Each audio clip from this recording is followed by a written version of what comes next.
Eh bien, salut à toutes les barbus et à tous les barbus, les fidèles de l'émission. Merci de nous retrouver sur la chaîne Ludopod pour une petite capsule spéciale. Eh bien, figurez-vous que pour une fois, je vais vous proposer de créer ensemble un personnage pour Dungeons and Dragons. En fait, c'est un de mes amis qui est maître de jeu m'a proposé de jouer en tant que PJ, donc personnage joueur. Et ça va me changer puisque d'habitude je suis maître de jeu, donc là ça fait du bien de se lancer dans la création d'un nouveau personnage. Sauf que, qui dit création de personnage, il faut cogiter un petit peu, puis savoir ce vers quoi on va aller. Donc moi j'ai l'habitude d'utiliser sur le site de aidedd.org que vous avez à l'écran le caractère builder, donc c'est l'interface qui permet selon la dernière mouture des règles officielles de Donjons et Dragons de créer son personnage. Alors d'entrée de jeu, vous avez les races, les classes, les historiques. Et ben voilà, il y a pléthore, ça s'est agrandi au fur et à mesure des suppléments bien sûr. Et puis quoi jouer, je ne savais pas trop, j'ai une petite idée. Et puis je me suis dit, tiens, il y a une classe que je ne connais pas du tout, même en tant que maître de jeu, j'ai jamais eu de joueur qui l'a sélectionné. Et je me suis dit, tiens, je vais l'inaugurer moi-même, et c'est le moine. Le moine qui est un petit peu... Je voulais pas faire magicien, j'aime bien les pouvoirs, mais je voulais pas me lancer dans la gestion d'un grimoire, etc. Je voulais avoir des pouvoirs qui s'utilisent de manière simple. Pas trop ostentatoire non plus, et puis je me suis dit tiens, le clerc pourquoi pas, mais le prêtre c'est pas, ou le druide, mais bon, le clerc, le druide, voilà, on revient un peu sur la même chose. Et puis la partie clerc, il faut être dévoué à une divinité. C'est pas trop mon truc, les divinités dans les jeux de rôle, vous savez, ça me tue un point sur lequel je bloque un peu des fois. C'est difficile de faire intervenir les dieux auprès des joueurs. Et donc je me suis dit, moine, c'est le bon compromis entre le guerrier, le prêtre, il y a un peu de pouvoir en magique, voilà, on peut bénéficier de choses, donc je me suis lancé là-dedans. Alors deuxième choix, bien sûr, c'est la race. Qu'est-ce que j'allais choisir? En fait, il y a pas mal de choses que j'ai jamais interprétées. Notamment, ce qui me bottait bien, c'est le Drakeïde. Donc le Drakeïde, c'est le fameux homme dragon. Il y en a de toutes les couleurs, donc il y a les dragons chromatiques et les dragons métalliques, donc on peut avoir un Drakeïde issu de ces lignées. Mais en même temps, je me disais, moine, ça serait peut-être plus adapté avec un humain type bonze, le crâne rasé, des tatouages partout. Ça pourrait le faire. Et puis, justement, je me suis dit, j'arrive pas à me décider. Et puis, justement, à partir de cette indécision, est né justement le concept de mon personnage. Alors, je vais vous partager ça. Donc déjà, j'ai choisi un nom, il s'appelle Ibn Soul, et un sobriquet, c'est le réincarné, vous allez comprendre pourquoi. On commence déjà par sa description, hein, c'est toujours par là que je commence avec mes personnages, et bien souvent ça part d'une illustration. Donc j'ai fait un appel à un ami illustrateur, dont les initiales sont I et A. Donc c'est un Drakeïde de bronze, j'ai choisi la couleur bronze pour la lignée du dragon. Il y a les yeux jaunes, il est très musculeux, hein, c'est un ascète culturiste on va dire. Il a des habits de moine traditionnels avec le fameux collier à boules de bois, un petit gilet en lin sans manches et une attitude austère et assez défiante, même si on va voir que le personnage est plutôt bienfaisant. Il a un bâton de combat, donc pas besoin d'utiliser de lame ou d'autres armes barbares selon lui, donc on va utiliser quelque chose d'assez respectable entre guillemets. Et puis il a une besace en bandoulière en lin également, enfin voilà, il n'est pas très porté sur la propriété, les biens personnels on va dire. On verra ça à la création du perso aussi, ça se discute. Alors la naissance du personnage donc de Ibn Soul, c'est par une froide soirée hivernale 33 ans en arrière, donc il a 33 ans, qu'un œuf de couleur bronze fut déposé sur le perron du monastère local. Les moines purent accueillir l'objet juste avant qu'il n'éclose au contact d'une nouvelle chaleur toute communautaire. Donc l'orphelin, mi-homme, mi-dragon, est alors accueilli au sein du groupe d'Assets sans tenir compte de son ascendance, considéré, élevé et instruit tel un humain. Donc voilà, donc en gros le concept du personnage, mon indécision de tout à l'heure pour choisir techniquement la race entre humain et drachéide. Bah drachéide ça le fait parce que c'est cool de jouer un homme dragon, et l'humain, bah voilà, j'hésitais entre les deux, donc tout au long du background en fait, de l'historique du personnage que je vous ai bricolé là, et ben en fait il va être tiraillé entre les deux, vous allez comprendre. Donc son apprentissage, très tôt, Ibn Soul décide de suivre la voie de la pomme, transcendant ainsi son corps en parallèle de son esprit torturé. Le jeune homme dragon s'attire alors les bonnes grâces du maître herboriste de la communauté. Le temps libre est consacré à l'apprentissage de la poterie et la culture d'arbres miniatures. Vous aurez compris de quoi on parle. Tous deux parcourent alors les marchés des environs, proposant leur artisanat exotique et devenant rapidement des figures reconnues et appréciées des villages alentours. Les recettes des ventes demeurent souvent appréciables et rentrent dans les caisses du monastère pour assurer une partie de ses bonnes œuvres. C'est à cette période que notre héros s'ouvre au monde extérieur, au contact des hommes, des nains, des gnomes et autres peuplades revendiquant un vivre ensemble salvateur. L'esprit de justice incarné farouchement par les moines se révèle et prend alors tout son sens lorsqu'il s'agit de venir à l'aide de la veuve et de l'orphelin. Bon, voilà, c'est un peu un aspect justicier, honorable justicier on va dire, dans ce début de parcours. Alors la suite, vous ne le voyez pas à l'écran, on va essayer de dérouler un petit peu, voilà. Les tourments, donc à l'âge de 15 ans, Ibn Soul est adulte, donc ça c'est au bout de 15 ans, le drachéide en fait prend sa forme adulte, et ses rêves deviennent perturbés par des visions de ce qui se révélera très vite être une précédente incarnation, d'où le sobriquet du réincarné. Inlassablement, un moine humain au corps entièrement tatoué se retrouve luttant ardemment aux prises avec des forces obscures. L'appel à l'aide de cet être ne fait qu'instiller l'idée que cet humain et notre drachéide ne sont qu'une seule et même personne, une seule et même âme. Dès cette certitude acquise, notre héros se fixe comme quête solitaire et initiatique de retrouver le corps de ce moine qu'il aurait été, persuadé qu'il attend quelque part au repos dormant et rêvant. Rejetant son origine draconique, Ibn Soul se lance alors à la recherche de sa véritable identité humaine. Donc voilà, comme il a été élevé comme un humain avec tous les préceptes humanistes, etc., bah en fait, quelque part, il rejette son ascendance draconique. De toute manière, il ne connaît pas ses parents, donc voilà. Et donc ces fameux rêves tourmentés, c'est un petit peu le point d'orgue du background du personnage. Donc après, bah, au niveau de la technique, l'alignement, j'ai choisi neutre. Bon, alors un petit conseil, moi à chaque fois que je veux choisir l'alignement, je ne me souviens jamais à quoi ça correspond. Je me réfère toujours à un site, alors je vais vous montrer ça, c'est tout bonnement Wikipédia en fait. Vous allez sur Wikipédia, vous tapez alignement Donjons et Dragons, et vous tombez sur un tableau qui est vraiment bien foutu, et je n'ai jamais compris pourquoi on ne retrouvait pas ça dans le guide de joueur. Parce qu'en fait, en un seul mot, on arrive à résumer l'alignement, ce qu'on retrouve dans aucun guide de Donjons et Dragons jusqu'ici. Donc le loyal bon, c'est quoi? C'est si vous avez envie de jouer un croisé, donc c'est vraiment le fanatique dévoué à l'honneur.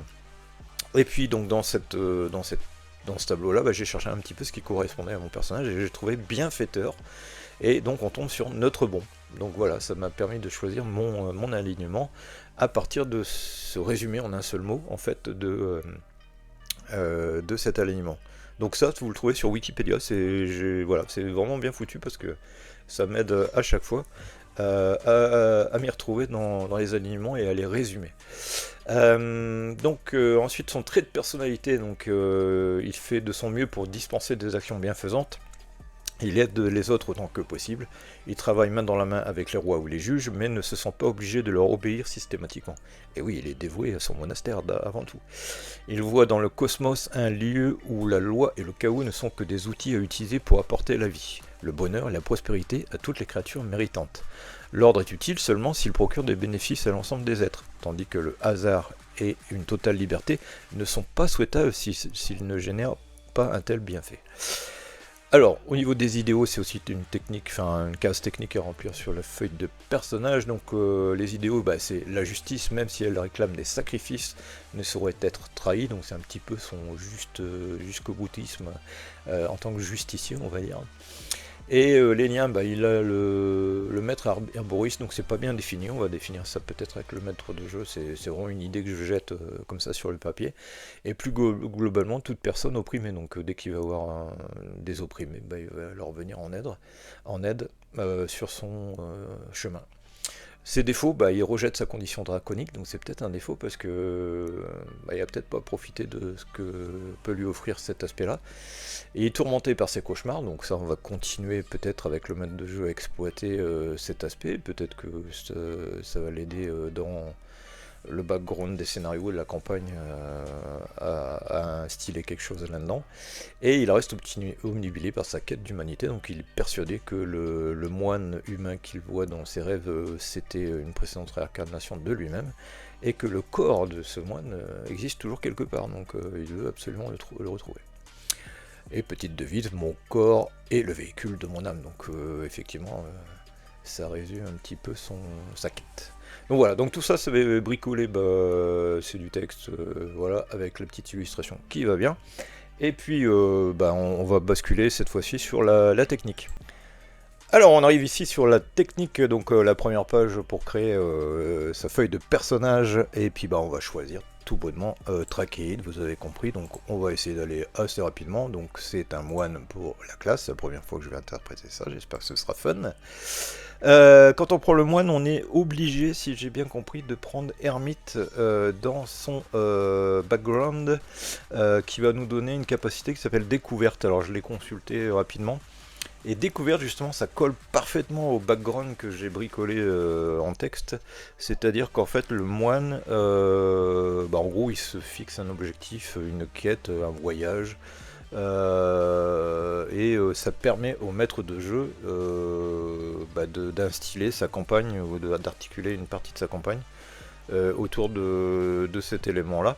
Donc voilà, c'est gagnant-gagnant entre le joueur et le maître de jeu à ce niveau-là. Bon, ça donne rien de technique, on va dire, mais ça permet d'asseoir effectivement les choix de background. Donc on a médecine et religion qui vont être donnés, on a une langue supplémentaire et le kit d'arboriste. Bah ça tombe bien, je cultive des bonsaïs. Donc voilà, ça colle une fois de plus au personnage. Donc Hermite, on y va. Donc comme je suis Trakeid, j'ai plus 2 en force et plus 1 en charisme, et mon maître de jeu m'a dit on ne commence pas au niveau 1, on va commencer au niveau 3 pour avoir accès à plus de choses. Enfin, les premiers pouvoirs du moine vont être intéressants à partir de là.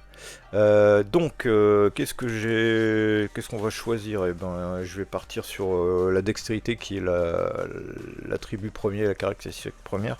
Donc on va la mettre à 15, allons-y, soyons fous. On va tester, hein. Donc la constitution, la force, donc 11. La constitution, on va la mettre à 12. Alors, quand même, c'est un Trakeid, quoi. Hein. Et la sagesse, qui est la deuxième caractéristique importante. Voilà, on arrive à 27 points, on les a consommés, donc 11, ça va nous faire, bah, ils sont là, ça fait, le total est là, ça fait 13, 15, 13, 15, 12, 10, 14 et 11, bon, voilà, c'est pas mal, ça me va, on y va, on valide. La voie de la pomme, donc on peut choisir, si vous voyez, ouais, vous voyez la liste déroulante. Alors il y a des voies que je ne connais même pas, puisque dans le livre de base, il n'y en a que 3, mais là on voit qu'il y en a plus. La voix du maître ivre, carrément quoi. Miséricorde. Bon, je vais rester sur la pomme parce que c'est vraiment le truc esthétique qui se focalise sur le corps, la pratique, le développement du corps, donc ça matche bien avec le background. Alors, les compétences de classe, donc on nous dit acrobatie, athlétisme, discrétion, histoire, bon bah ça va être vite choisi. On va rester sur du physique, on va dire. Médecine et religion sont donnés par l'historique. Matériel d'alchimiste, moi je vais prendre des outils de potier, puisqu'en plus de cultiver des plantes, tiens, j'ai oublié de dire, dans son background, il se nourrit essentiellement de champignons, donc il connaît également les champignons, enfin, je le reprécise. Je l'ai pas noté. Allons-y. C'est toujours rigolo. C'est un drachéide, au lieu de manger de la viande, il mange des champignons. Voilà. Kit herboriste, le langage commun draconique, et je vais prendre nain, je pense, si on tombe sur des joueurs ou des personnages nains qu'on rencontre. Ça peut être toujours utile. Après, je vais pas me lancer dans les choses exotiques, ça justifie pas en fait avec son passé d'orphelin. Voilà. Donc dragon blanc, bah non, on a dit dragon de bronze, c'est la couleur que je voulais choisir. Et le pack, soit on a une épée courte, on a dit que je prenais plutôt un bâton, donc je vais prendre une arme courante. Donc je prends le pack B. Spécialité de l'historique, eh bien on va dire que je cherchais une révélation spirituelle, bon on va dire ouais, ça colle. Je regarde rapidement. Ouais, on va prendre ça. Donc je cherchais une révélation spirituelle. Ouais, ça colle. Donc on reste là-dessus. Ensuite, bah, on va prendre les points de vie à fond, je pense. On va revoir avec le maître de jeu, mais je pense que ça colle avec ce qu'on veut faire. Donc 27 points de vie pour démarrer au niveau 3. Des sorts, il n'y en a pas, ce n'est pas un magicien, ce n'est pas un lanceur de sorts. Donc le moine doit évoluer sans armure et sans bouclier, donc ça c'est imposé. Il a un bâton comme on a dit, les petites fléchettes, bon elles sont données, on va les garder. Des outils de... j'ai déjà le kit d'herboriste qui est donné avec la capacité ermite, et je vais prendre, comme on a dit, les outils de potier. On verra ce que ça donne, c'est rigolo. Donc il a un sac à dos. Bah, c'est plus un sac tout court en fait. En bandoulière, on va dire. C'est pas l'aventurier, il n'est pas là, il n'y a pas une formation d'aventurier au départ. Peut-être va-t-il le devenir, c'est ça le challenge. Chaque sac de couchage ok, une gamelle, une boîte d'allume-feu, des torches. Alors on en met 10, mais ça doit... Enfin, je vois mal comment un personnage peut évoluer avec 10 torches quoi, dans le dos. Allez, j'en mets 4. Des rations, pareil. Il mangeait champignons, donc on va réduire la voilure parce que ça pèse lourd. Une gourde, ouais, ok. Une corde de chanvre, un étui à cartes et parchemin. Ouais, je vois pas trop. On va changer ça. Qu'est-ce que j'avais dans l'idée Ah oui, j'ai vu qu'il y avait trousse de soins. Donc bon, on va prendre ça. Sait-on jamais. Parce que bah, il prend les routes, il est seul, il peut se blesser. Et vêtements communs, vêtements costumes, vêtements fins, vêtements de voyage.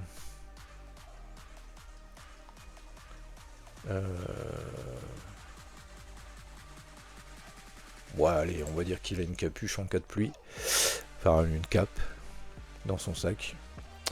Ok, trésor, objet magique, non. Particularité, je ne sais pas ce qu'on peut mettre dans cette case. Bon, bref, je le saute. Nom du personnage, on y va. Donc, ça s'écrit. J'ai loupé la majuscule. Ibon. Tiré. Soul. Voilà. Je vais mettre. On assume son sobriquet, le réincarné. C'est un homme. On a dit notre bon. 33 ans. 1m85. Comme ça. Ça me ressemblera. Alors, 125 kg, ça me ressemble moins. Les yeux, ils sont jaunes, on a dit. La peau, bronze. Et pas bronzée. Et les cheveux, aucun. Bon, apparence du personnage, je l'ai écrit dans le texte, je le remets pas. Histoire du personnage, c'est pareil. Trait de personnalité. Idéaux, liens, ça aussi j'ai fait. Allié, organisation, bah c'est pas encore le cas. Et capacité supplémentaire, voilà, je sais pas trop. Exemple de défaut, ok, ça marche. Donc voilà. Et ben on a, comme qui dirait, terminé le personnage. Donc je vais faire une petite sauvegarde en local. Allons-y. Hop, nous sommes sur EPJ Ibon Soul, le réincarné. Voilà. On va générer Bon, la feuille de perso comme ça hors ligne, c'est pas mal. On peut mettre sa petite illustration si vous connaissez pas le principe. Bon, c'est vraiment un timbre poste, hein, c'est du 100 pixels sur 100 pixels.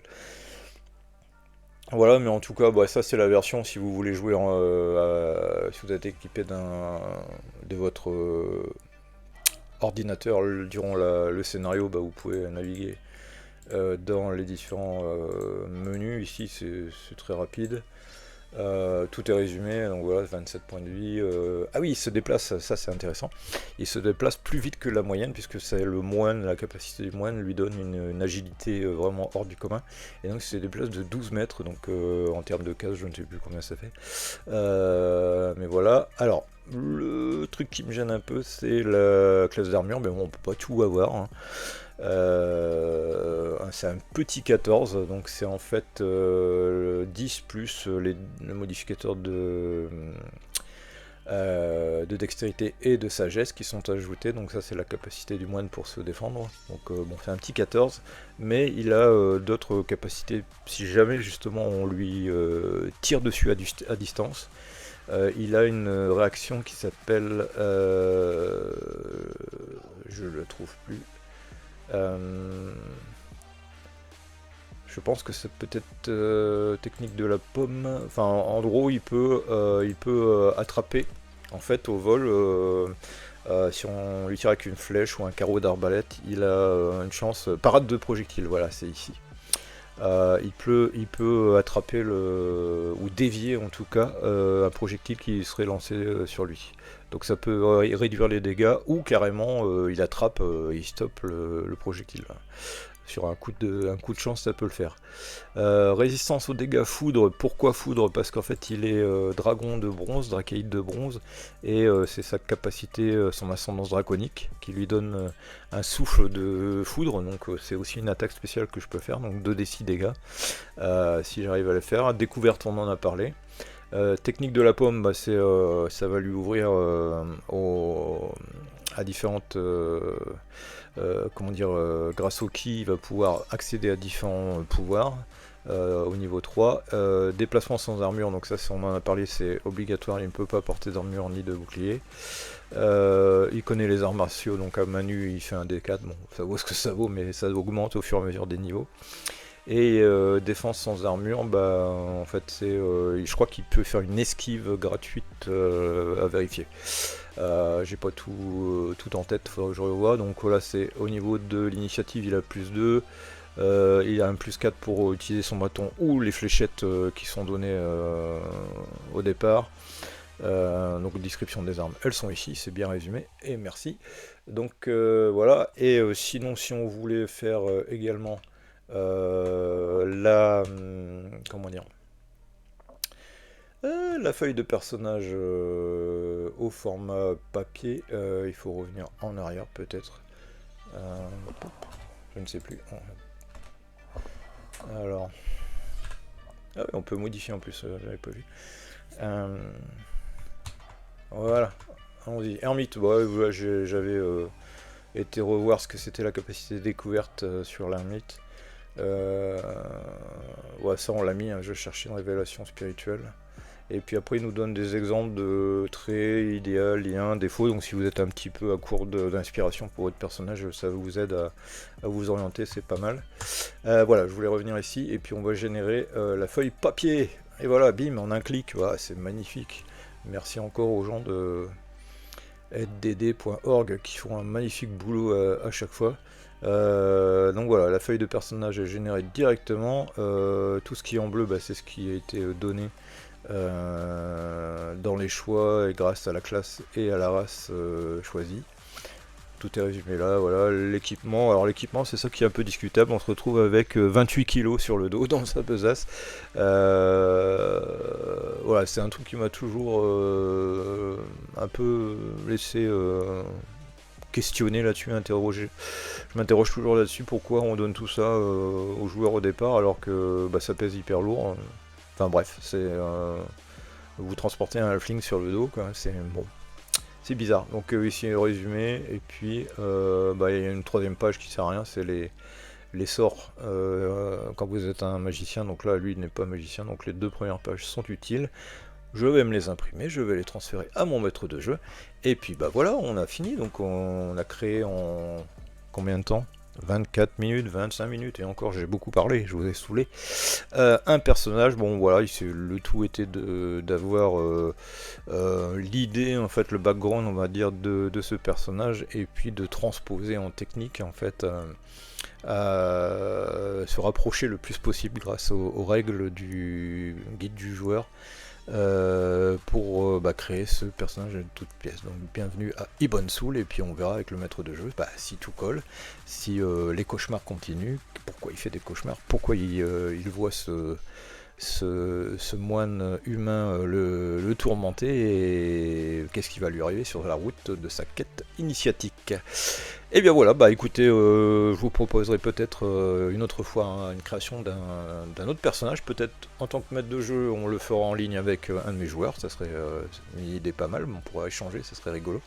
Ça durera un petit peu plus que 25 minutes du coup, ça serait intéressant. Et puis je vous dis bonne partie à tous, vous pourrez reprendre une activité normale, et n'oubliez pas de suivre l'émission Ludopod sur la même chaîne. Abonnez-vous, c'est important. Si vous vous abonnez pas, il vous arrivera un malheur. Non, je plaisante. Mais cliquez sur le bouton abonner, ça fait toujours plaisir. C'est le fonctionnement de YouTube. Malheureusement, c'est un peu archaïque. Mais il faut le faire, voilà. Merci à tous. Et puis rendez-vous sur les tables avec les dés à lancer. Et longue vie à Ibon Soul, le réincarné, le moine justicier. Salut, ciao, bye.